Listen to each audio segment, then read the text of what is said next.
There's an adage that goes, you shouldn't meet your heroes. I think that's too reductive. I think you should meet your heroes, but remember that they're human. Because while some might be trash, others might be bags of awesome. I recently met one of my heroes, Jessica Brody, the writer of Save the Cat Writes a Novel. And she was bags of awesome!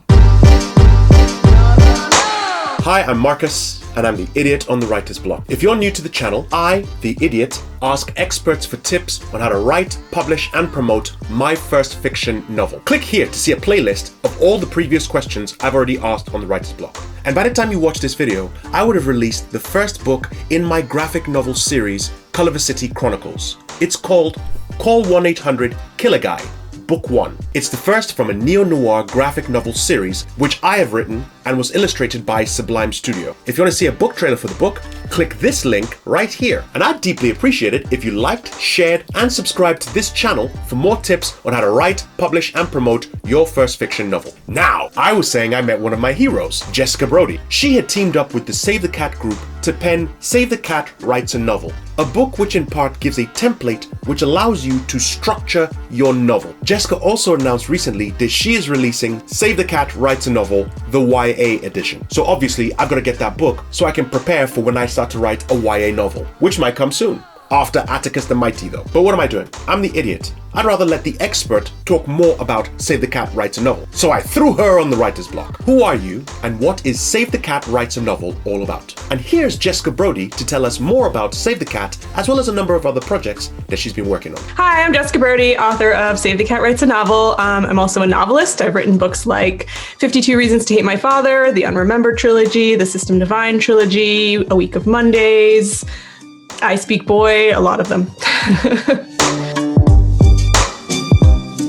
Save the Cat Writes a Novel is actually based on a screenwriting guide called Save the Cat by Blake Snyder, and I adapted it for novelists, and it basically breaks down storytelling structure into 15 steps, or what we call beats, and it helps any storyteller, whether it be a screenwriter or a novelist, understand the craft of story and what goes into a solid structure by providing sort of a 15-beat blueprint or template that they can follow that pretty much all stories follow from the beginning of storytelling. So it's not like it invents anything new. It just sort of breaks down what stories have been doing forever and teaches writers how to implement it in their own stories. Well, Save the Cat was sort of a long time coming project that just evolved organically. I started out, I was using the Save the Cat method based on the screenwriting guide to write my novels. I've been using it since day one. And sort of the backstory there of how I came about it was I was trying to get my novel published. I was trying to get an agent, and I was just getting rejected all over town. And then someone gave me this book and said this might help. And I realized after reading the book that I had no idea how to tell a story. It was just, my story was a big hot mess. And so it was sort of clear from all the rejection letters I was getting. So I used the method to revise the story I was working on. And from that revision, I got an agent. I sold the book to St. Martin's Press. And so ever since then, I've been using the method to write and outline and write my novels. And I've sold over 20 novels to major publishers since. So I use that as a testament of the method works. You know, it's worked for me. It's worked for lots of people. But I didn't realize that I thought I was sort of doing something unique, I took this secret screenwriting method and applied it to novels and nobody knows. And so I started blogging about it. And there were some novelists at the time using it, but not a lot. And I started blogging about my experience. And then the people who run SaveTheCat.com, they contacted me and they said, can you blog for us and show our audience how it can apply to novels? And I was starstruck, kind of like how you feel when just your idol contacts you or whatever. I was yes. So I started blogging for them. And then from that, I started teaching for them. We started teaching in-person workshops. And then it just sort of naturally became such a thing that there were so many novelists wanting to learn this method that we just went, we should really write a book. And so I partnered with the Save the Cat people, and I wrote the book and they sort of helped guide the process, and we sold the book to Random House and now it's out. So it was a long time coming, but what's really kind of cool about it is that whole process really informed the book because I taught workshops for so long. I know I know exactly how to present this method in the most sort of logical, organic way for novelists, which is different from the way it's presented in the screenwriting guide, because I would find that, every time I would teach a workshop, I would notice where people were getting lost or where they were questions or, what was the sort of stumbling block of applying this to novels. And I put all of that into the book to try to create sort of a seamless workshopping style guide. That's such a good question. I hope I have a good enough answer. I'll start out by saying that, again, like you're saying, we didn't invent anything. Blake studied movies for many, many years. He was a working screenwriter and a movie buff. I have been reading novels for many years and I'm a working novelist. And so, I sort of understand the mechanics of novels. And when I sat down to write Save the Cat Writes novel, I actually researched and read about 50 novels to just sort of get my bearings around other people's stories and see, does this exist in other people's novels? And what I found was that these 15 beats could be found in Jane Austen, in Charles Dickens, in Agatha Christie, in Stephen King, in like modern, Gone Girl. All of these novels had these 15 beats in them. And so that was sort of, it was enlightening, but it was also like, okay, so this is not anything new. This is just how story works, apparently. So why does it work that way? I think it's just sort of a natural flow of how you deliver information to a reader or an audience in order to engage them in the most, engaging way.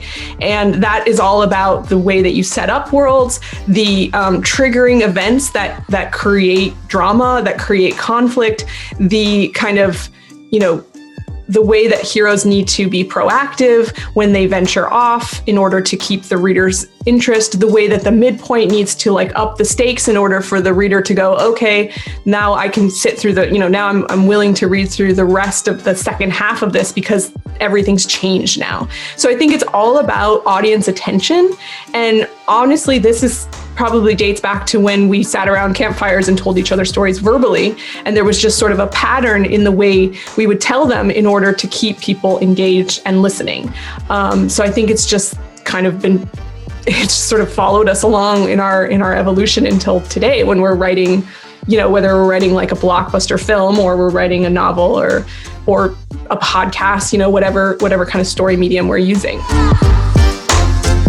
Yeah. So it starts out with the opening image, which is like an opening snapshot of your hero's life. And then we go into a setup, which is exploring more of your hero's status quo world. That leads to, so sometime within the setup, we have something called a theme stated beat, which is when somebody, usually not the hero, states the theme of the novel to the hero, sort of very nuanced and subtly to kind of plant in the reader's mind or the audience's mind what this story is actually going to be about. Then the setup ends with a catalyst, which is like an inciting incident or like a life-changing event that happens to the hero that kind of sets the story in motion. The catalyst is followed by a beat called the debate, which is where the hero reacts to the catalyst, usually in the form of some kind of question like, should I go? What do I do? How does this work? Is this murder or just an accident? Like those kinds of things. It's a reaction to the catalyst. The question is usually answered in a beat called the break into two, where the hero says, okay, now I know what to do, or now I know how to proceed. And the break into two usually is some sort of proactive step that the hero makes that leads them into a new world or new way of doing things, like a new adventure. And that brings us into Act 2, which is usually the upside down world of Act 1, which we just left. So it's different. Everything's, nothing's quite the same as Act 1 because the hero has left Act 1 with this proactive step to do something different. So after we break into 2, usually there's a beat called the B story, which is when you introduce a new character who is a sort of a product of the Act 2 world, meaning the hero probably wouldn't have met them otherwise if they hadn't broken into 2. And this B story character usually represents the theme in some way. So they are kind of like a helper character to help the hero learn the theme, and that can be done in many different ways. Then we're into this very long beat called the fun and games, which is sort of how the hero is faring in Act 2. So whatever they broke into Act 2 to do, there's usually a goal set up at the break into 2. This is like, how are they progressing along that goal? And it's called the fun and games because it's a representation of this Act 1 hero in an Act 2 world. So the hero has left Act 1 into Act 2, and they're either like kind of floundering and stumbling, or they're loving it and having a ball. Either way, it's sort of fun for the reader because it's very much the hero, reacting to this new world and this new adventure that they've gone on to. The fun and games ends with a midpoint, which happens halfway through. And the midpoint is usually when something happens to kind of switch the direction of the story, like stakes are raised, there's a twist. It's really kind of the beat where the reader and the hero realize that there's more to this story than meets the eye. And we usually at this point kind of introduce more internal stakes as well. And then we go into another long beat called the bad guys close in. And this is where the hero reacts to the catalyst and usually has some sort of new goal or new direction after to the midpoint. They usually have a new direction that they're heading to in the bad guys close in. This is also where internal bad guys, which we call like the inner demons or whatever the hero is struggling with internally, they get more and more, they put more and more pressure on your hero to change.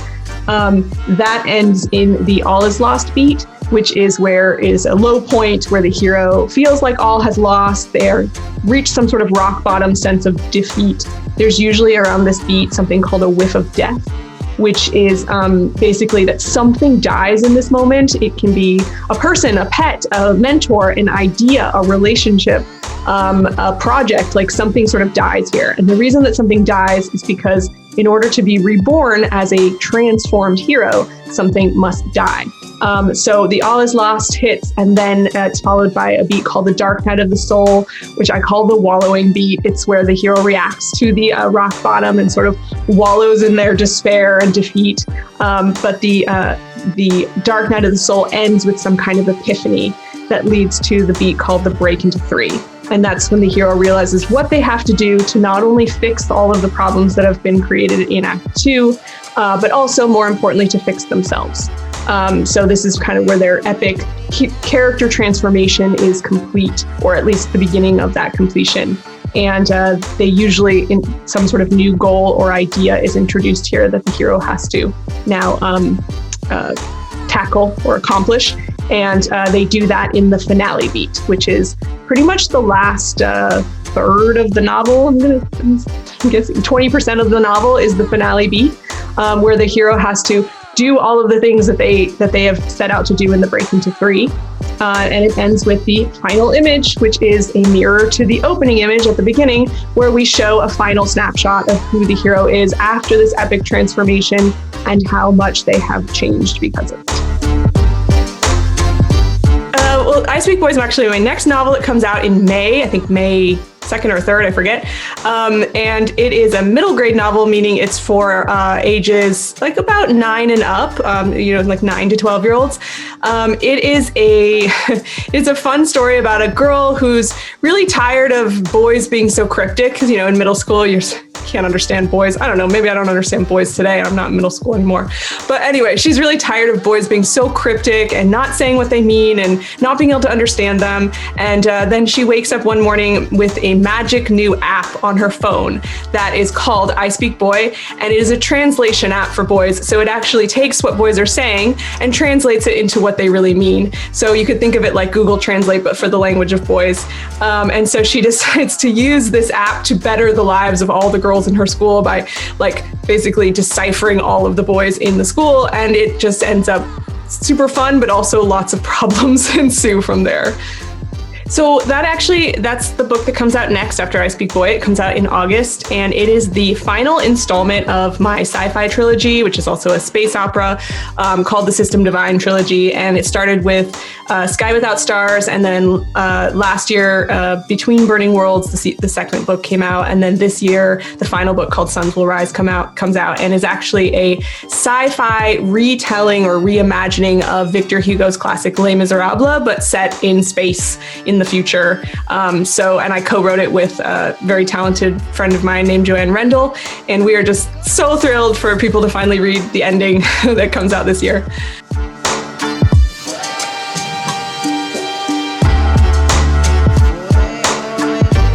And there you have it, my interview with Jessica Brody. Also let me know in the comments if you've read Save the Cat Reads novel and if it helped you, or if you thought, nah, wasn't for you. And don't forget to like, share, subscribe to this channel for more tips on how to write, publish, and promote your first fiction novel. I'm Marcus, and I'll see you next time.